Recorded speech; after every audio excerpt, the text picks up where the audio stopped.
அரசு மருத்துவமனைகளில் பணம் கேட்டால் 104 எண்ணில் புகார் அளித்தால் உடனடி நடவடிக்கை எடுக்கப்படும்.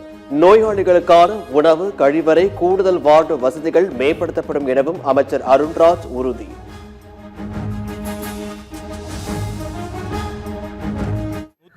என்ற எண்ணுக்கு மருத்துவமனையில் எந்த மருத்துவமனையாக இருந்தாலும் சரி, எந்த ஒரு ஊழியர்கள் பணம் கேட்டாலோ வற்புறுத்தினாலோ தயவு செய்து இந்த மாதிரி கம்ப்ளைண்ட் பண்ணுங்க, உடனடியாக அதுக்கு தக்க நடவடிக்கை எடுக்கப்படும் என்று உறுதியாக தெரிவித்துக் கொள்கிறேன். தமிழ்நாடு காங்கிரஸ் கட்சிக்கு பொறுப்பாளர் நியமனம். காஷ்மீரை சேர்ந்த குலாப் அகமது மீரை பொறுப்பாளராக நியமித்து காங்கிரஸ் தேசிய தலைமை அறிவிப்பு.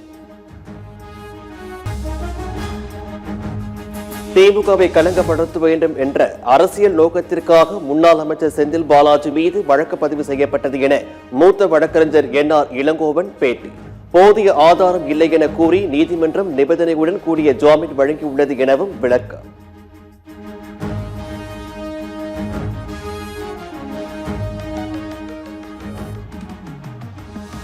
பத்திரிகை குறிப்பு 9 எண் 9 கூட இந்த வழக்கை பற்றி முழு விவரங்களையும் அவங்க பொதுவெளியில் வைக்கிறாங்க. அது எதுக்காக வைக்கிறாங்க?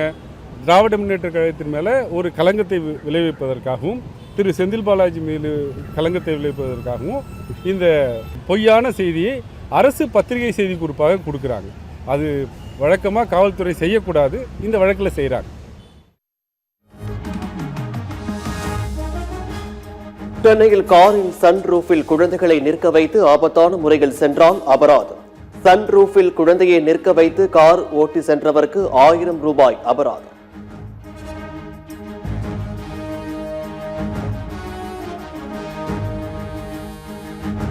திமுக ஜென்சி நிர்வாகி அன்பானந்தம் நிபந்தனை ஜாமீனில் விடுவிப்பு. உச்சநீதிமன்ற வழிகாட்டுதலின்படி நிபந்தனை ஜாமீனில் விடுவிக்கப்படுகிறார் என ஒசூர் நீதிமன்றம் தீர்ப்பு. உலகமயமாக்கல் சூழலில் 3வது மொழியை கற்றுக்கொள்வதில் தவறில்லை. திருச்சியில் துரை வைகோ MP பேட்டி. செங்கம் அருகே சிறப்பு வகுப்பை முடித்துவிட்டு பள்ளி மாணவிகள் சென்ற ஆட்டோ தலைகீழாக கவிழ்ந்த விபத்து. படுகாயமடைந்த 6 மாணவிகளுக்கு சிகிச்சை.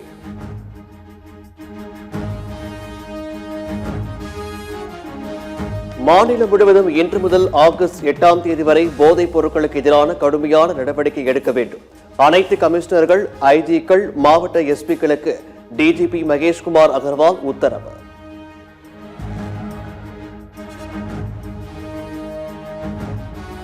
தேசிய அளவில் பாஜகவிற்கு எதிரான அணியை கட்டமைக்க வேண்டும். அந்த அணிகள் திமுகவும் தவிகவும் இருக்க வேண்டும். விசிக தலைவர் திருமாவளவன் பேட்டி.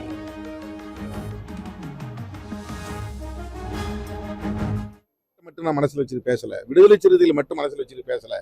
தேசிய அளவில் பிஜேபிக்கு எதிரான ஒரு அணியை கட்டணும். அந்த அணியில திமுகவும் இருக்கணும், தவிகவும் இருக்கணும். அதுதான் என்னுடைய பார்வை. தவிக ஆட்சியை கவிழ்க்க முயற்சித்து புகார் தொடர்பான வழக்கில் கைதானவர்களில் 5 பேருக்கு 2 நாள் போலீஸ் காவல். சென்னை முதன்மை அமர்வு நீதிமன்றம் உத்தரவு.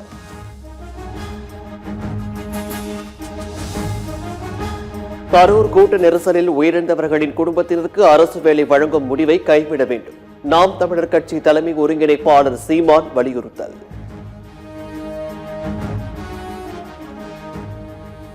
அரசு வழக்கறிஞர்கள் நியமனத்தில் தகுதிக்கு முன்னுரிமை அளிக்க வேண்டும்.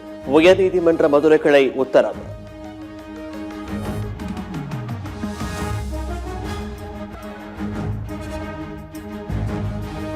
தமிழ்நாட்டில் இன்று பல்வேறு இடங்களில் சதம் அடித்த வெயில். அதிகபட்சமாக சென்னை மீனம்பாக்கத்தில் 103 டிகிரி ஃபாரன்ஹீட் வெப்பம் பதிவு.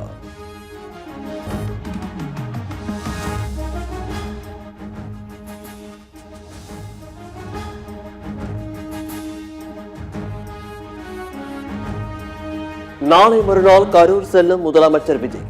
முதல்வர் பங்கேற்கும் மக்கள் சந்திப்பு நிகழ்ச்சிக்கான பந்தல் அமைக்கும் பணி தீவிரம்.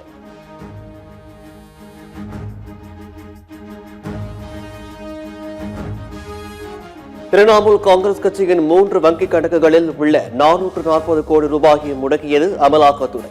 சட்டவிரோத பண பரிமாற்ற தடை சட்ட வழக்கில் பல்வேறு இடங்களில் அமலாக்கத்துறை சோதனை நடத்திய நிலையில் நடவடிக்கை.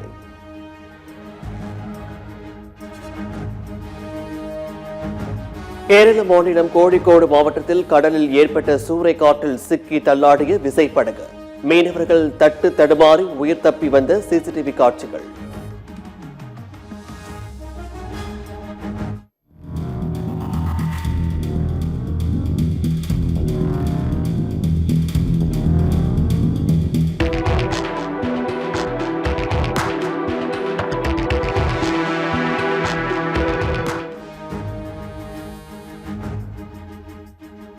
இந்தியா மீதான முன்னாள் பிரதமர் ஜஸ்டின் ட்ரூடோ குற்றச்சாட்டில் உண்மையில்லை.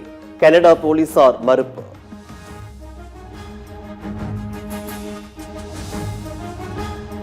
சீனாவில் கடுமையான வெள்ளம் மற்றும் நிலச்சரிவில் சிக்கி 20 பேர் உயிரிழப்பு. தொடரும் மீட்பு பணிகள்.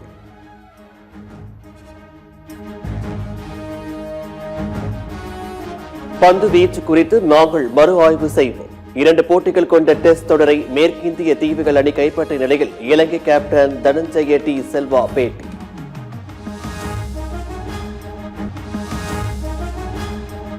மெஸ்ஸியை போல 90 நிமிடங்கள் கால்பந்து விளையாடுவது நன்றாக இருக்கும். பிரபல டென்னிஸ் வீரர் ஜோகோவிச் கருத்து. விம்பிள்டன் டென்னிஸ் பெண்கள் பிரிவில் நவோமி ஒசாகாவை வீழ்த்தி மொசோவா அரையிறுதிக்கு முன்னேற்றம். நாளை நடைபெறும் அரையிறுதியில் அமெரிக்காவின் கோகோ காப்டுடன் பல பரீட்சை.